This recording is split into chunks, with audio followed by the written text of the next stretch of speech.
with the question of rest or rust about to be answered. প্রত্যাবর্তনের ম্যাচে সাকিব কিছু করতে না পারলেও জিতেছে তার দল লাহোর কালান্দার্স।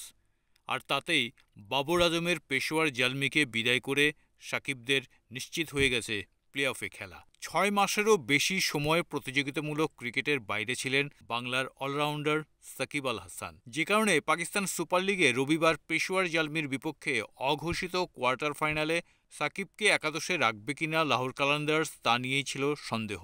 শেষমেশ বাঁহাতি টাইগার অলরাউন্ডারকে নিয়েই একাদশ সাজায় লাহোর।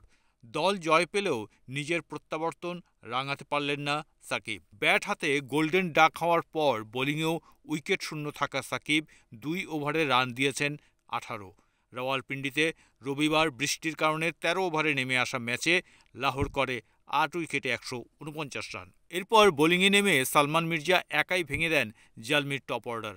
পাওয়ার প্লের ৪ ওভারের মধ্যে সালমানের শিকার ৩ উইকেট। ইনিংসের পঞ্চম ওভারে বল হাতে নিয়ে সাকিব রান দিয়েছেন কেবল ৫।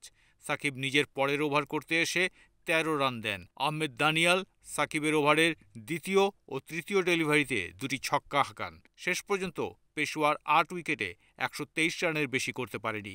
এই হারে আসর থেকে বিদায় নিশ্চিত হয়ে গেছে বাবর আজমের নেতৃত্বাধীন দলটির। অন্যদিকে আইপিএলে এবারের আসরে নিজের প্রথম ম্যাচে মাঠে নেমেই হতাশ করলেন মুস্তাফিজ।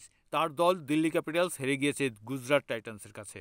টস হেরে প্রথমে ব্যাটিং করে ৩ উইকেটে ১৯৯ রান সংগ্রহ করে দিল্লি। জবাবে ১০ উইকেট হাতে রেখেই গুজরাট জয় পায়। গুজরাটের ওপেনার গিল ৫৩ বলে ৯৩ রান এবং সাই সুদর্শন ৬১ বলে ১০৮ রান করে অপরাজিত থাকেন। মুস্তাফিজুর রহমান এই ম্যাচে ছিলেন সবচেয়ে কম খরচে। ৩ ওভার বল করে ২৪ রান দিয়েছেন টাইগার পেসার। তবে এই হারেও দিল্লির প্লে অফে যাওয়ার সুযোগ এখনও বাকি রয়েছে।